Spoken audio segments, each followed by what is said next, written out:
Hey gang! Uncle Todd and Sonny here. We got a real crazy one for you this week. The Galaxy Invader. It's one of the films from Baltimore auteur Dohler. Now, Dohler made all his films in the Baltimore, Maryland area. Actually, before he started making feature films, he made some stop motion shorts and was the self-publisher of Cinemagic magazine. It only had like an 11-issue run over several years. It was self-published, but it was very influential on people that were into cinematography and special effects, something he excelled at. He then made his first feature film, Alien Factor, which he successfully sold into TV syndication. His follow-up, Fiend, which had interestingly, Alien Factor was a plot he would go to again and again. Aliens coming down to Earth and causing problems in a local Baltimore area. Fiend was instead an entity that reanimated a dead man and would suck life forces out of people to maintain the stolen body he had. But by the time he'd finished that one, sadly, syndication things had changed, so he was having to look for a distributor, and so it didn't fare very well. But a fan of his, who just happened to be the head of Trauma, told him that he could sell it better, his films better. He just needed to add gore and nudity, which he did in abundance in his reworking of Alien Factor, Night Beast, which he then sold to Trauma. Then for his next one we're looking at tonight, Galaxy Invader, he went back to a more family-friendly, I say family-friendly, but more PG style. Very little blood, no nudity. And then he went all out on a blood massacre in which a group of criminals take refuge in a house holding a family hostage, only to discover the family's more depraved and crazed than they are. And he had so much trouble with that one, especially from the distributors he was using, the ones who financed the film for him, that he dropped out of filmmaking for almost 15 years at that point, maybe a little more, until they came back with his only sequel in the 2000s, Alien Factor 2, Alien Rampage, in which he basically just remade the same plot again. Aliens coming down, blah, blah, blah. And never a man who really liked doing the directing part, working with actors and stuff. He loved working the camera, doing cinematography, the special effects, all that stuff. And, well, one of the actors he had hired, Joe Ripple, who was also doing crowd control because he was an off-duty cop, they went into business together where Joe would do the directing and he would handle the producing, the writing, cinematography, and all that. And that continued until they made Death Hunt, which he had to co-direct because of issues with work for everybody. And after that, he unfortunately was diagnosed with cancer and never made another film, sadly. But he has his fans. And this film has the Dohler regulars. You've got like George Stover, Anne Frith, Don Leifert, probably the best actor of the group, and Richard Diesel, who was more of a TV personality. He worked at Channel 20, a local Maryland station, where he played... he was a one-time Bozo the Clown, but he was also Captain 20, which was a kids show host. But his great claim to fame is as the horror host Count Gordeval, who, after getting canceled, did the very interesting thing of moving over to the internet and became the first internet horror host, inspiring many to follow after him. And he's still on today as Count Gordeval. Our film opens with the usual opening for one of these, a crash.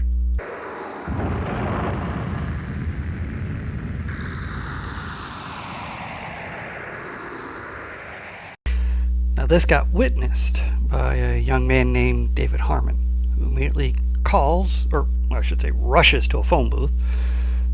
It's the 80s, we didn't have cell phones. And calls his old college professor, Dr. Tracy, who has an amateur interest in UFOs. And hearing what he saw, he agrees to head out to his town to meet him.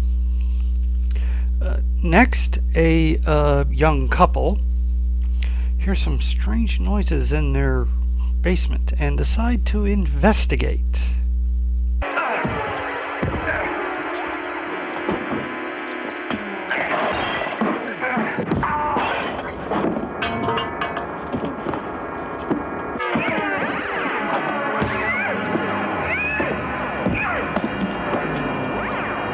Tis but a scratch.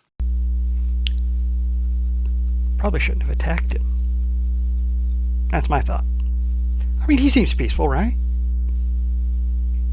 Anyway, next we are introduced to the Montagues, who will be a major point of this flick. You're gonna meet that Michael Smith kid. I told you before, his old man's a jerk, and I don't want you to have nothing to do with that family. Oh, just because you tried to cheat Michael's father out of some money and didn't get away with it, he's a jerk. Oh, Mom, everybody knows Dad's a liar and a cheat. Not to mention a drunken bum.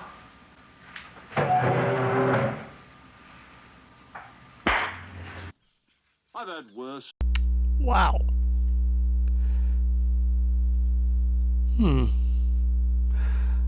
I wonder if Rob Zombie was a fan of this film. Might have taken inspiration for the family in his version of Halloween. Could be. Anyways, Carol throws her water in her father's face, which enrages him, and as she runs out of the house towards her boyfriend Michael, he chases after her with a shotgun, and with his son JJ in close pursuit to try and keep her from killing his sister, because his father's a drunken bum who's also a little crazy. When guess what they come upon? My God, what's that?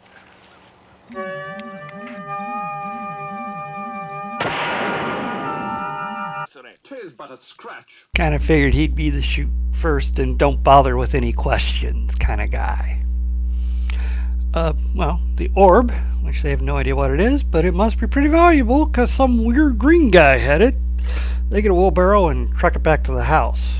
Whereupon, Joe calls Frank Custer, a less than reputable dealer in things, who has a lot of connections, and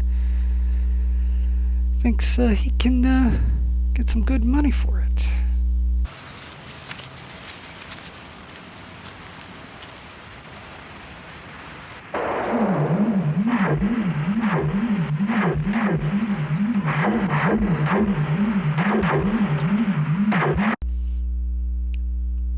Suitably impressed. When Frank hears the story of the Green Man, he realizes that although the orb might be worth a lot of money, an alien would be worth more. All they need to do is get some help to capture it. Well, Joe, he's not too sure about that. I mean, that means they'll want some money to go along with it. But Frank assures him, you know what? We can give him some crumbs. We'll get the major part of it. So, leaving JJ in charge of the orb, they go into town to recruit some help. At which point, the alien shows up and retrieves his orb.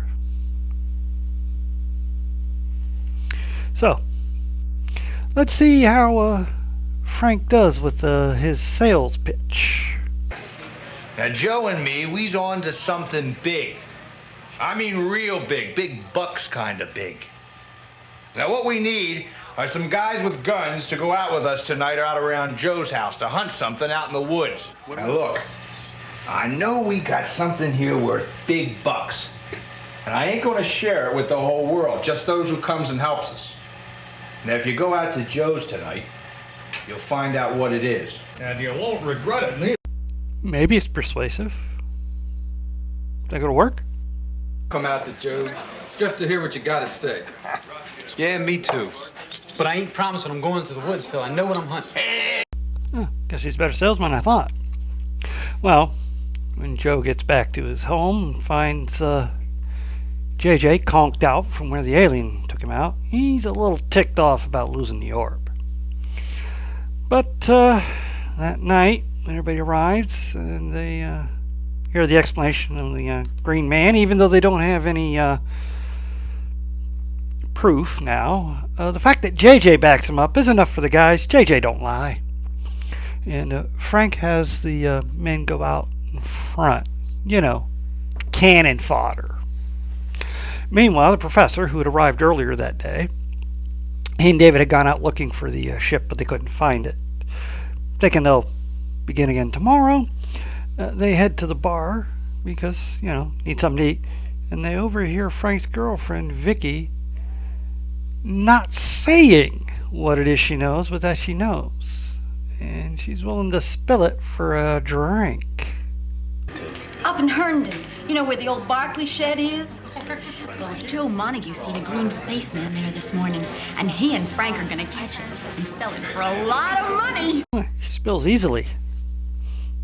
Of course, when they jump up to leave, there's one thing they forgot to do. Nice meeting you. Yeah, thanks, Vic. See you later. Now, wait a minute, I thought you were gonna buy me a drink.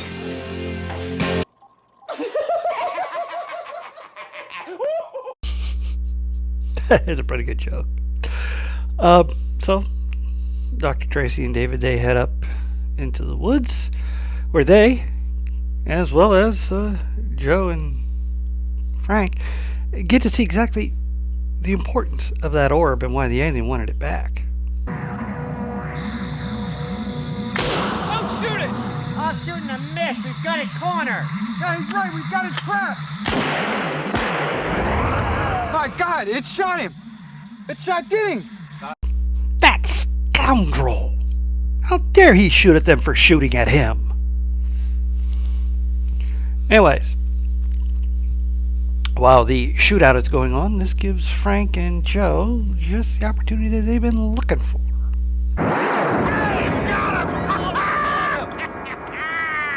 Frank Custer. It's bad news, that guy. Oh, great. The biggest scientific event in the entire history of the world is being lassoed by a bunch of rednecks. Now, no need to be insulting, accurate though it may be. Well, the professor and David, they follow the group as they store the tied-up alien in Joe's garage, waiting till early morning when they're pretty sure everyone's asleep. They go to rescue the alien, but they're spotted and they get into a chase with Frank and Joe. While that's going on, Carol swipes the gun and the orb. She's got her own business with it.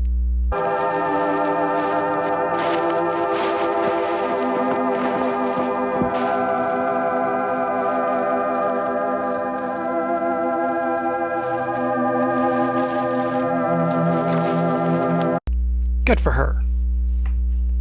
Meanwhile, we learn just how ruthless Frank Custer can be.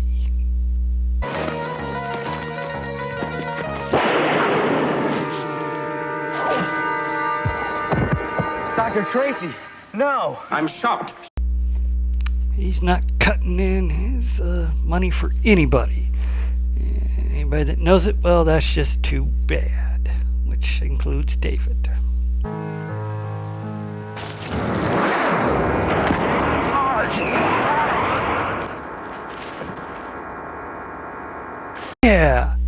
Go, Galaxy Invader! Hope this doesn't affect him negatively that he did such a good deed.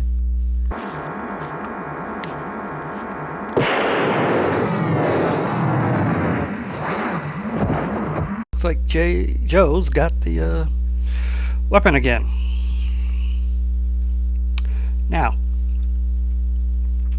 David runs into Carol, who takes him to her boyfriend Mike, and they discuss things, and it's pretty obvious they're going to need the whole family to get together. So, the next morning, Carol sneaks her little sister, her mother, and JJ out of the house to go meet up with David and Michael.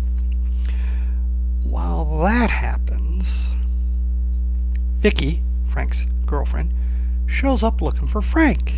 And, well, Joe decides to get a little frisky with her. And she's not down for that. And Joe doesn't take rejection very well.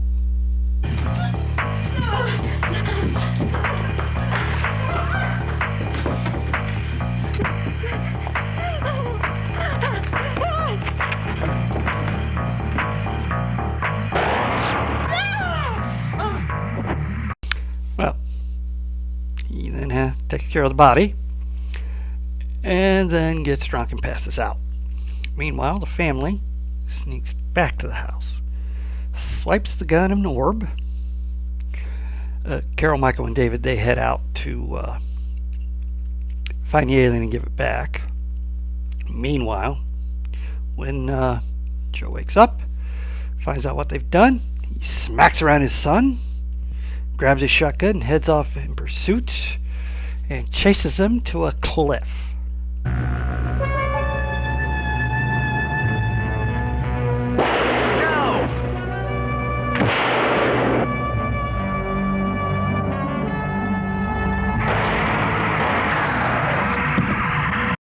That's too much for Michael, and he attacks Joe, and they get into a pretty nasty fight. Leave him alone!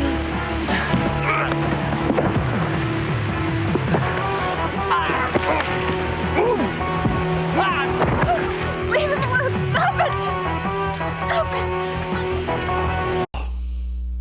Ethel is not going to just stand by and watch her drunken, abusive husband kill a prospective son-in-law. And grabbing up his discarded shotgun, gives him a wallop.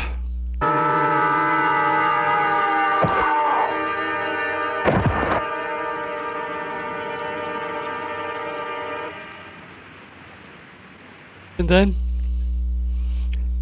over a sad, slow piano tune, we fade out on this sight of the alien that was killed. All we could have learned is lost. Okay, yeah. I didn't think he'd buy that either. For Dohler fans, not quite as up there with Alien Factor, but a step up from Night Beast, which had some crazy nudity and a ridiculous love scene. But this, it's a good introduction to Dohler's aueter, as it were. Although I think, for me personally, I think his best film was his second one, Fiend. Lisa had Don Leiferd's probably best performance. And like a lot of Dohler films, it's a little repetitive. There's a lot of back and forth. They get the alien's gun, they lose the alien's gun, they get the alien's gun back, they lose the alien's gun a second time. You know, that kind of thing. Kind of stretch out the runtime. And the acting, well, runs the gamut of non-acting, poor acting, decent acting, over-the-top acting, you know. And I gotta admit, they make Joe one of the most reprehensibly dislikable characters. And not just from the fact that he spends the entire film with that horribly ripped T-shirt for some reason. I guess the show is degenerateness of white trashery, I guess. The plot, is a reworking of Night Beast, in which anything comes down. This one, he doesn't cause as much havoc. He's just trying to avoid trouble, basically, which doesn't happen. The previous Night Beast was just out to kill anything and everything, and there was a pretty funny subplot that ripped off Jaws, in which there was this important business deal that the mayor, played by Dysart in that one, and the previous Alien Factor, that he didn't want to jeopardize, so he wasn't going to close anything down, and even meanwhile the aliens going around wiping out scads of people. Alien Factor was somewhat similar, although that had 3 aliens, actually 4 if you count the humanoid alien hunter who was trying to recapture the aliens because they were for a zoo or something. But yeah, this one, there's some humorous moments. I do like Dysart. He's a fairly decent actor. He's a little more low-key in this one than he is when he's usually playing the mayor, like in Night Beast or Alien Factor, where he's a little too overly TV host kind of styling. It's enjoyable. Some of the effects are pretty good because Dohler was an effects person. The plot's a little weak. There's a lot of... I have a hard time believing people in the bar would just go along with Custer, but it's plot convenience to keep things going. Really good special effects with the alien gun. Those were always fun. Alien shootouts, with the standard group of locals who are about half drunk and shooting their shotguns at him. And as always, Don Liefert is the goat of the film because he gives such a great performance as a con artist who's trying to work away things, and he's a little bloodthirsty there towards the end where he's shooting people so that he doesn't have to have any witnesses to what's going on. Yeah, it's an enjoyable little film. Not great, but fun. It's typical of Dohler. Very low budget, but that's not a detriment when you know what you're doing with your budget, and Dohler usually did.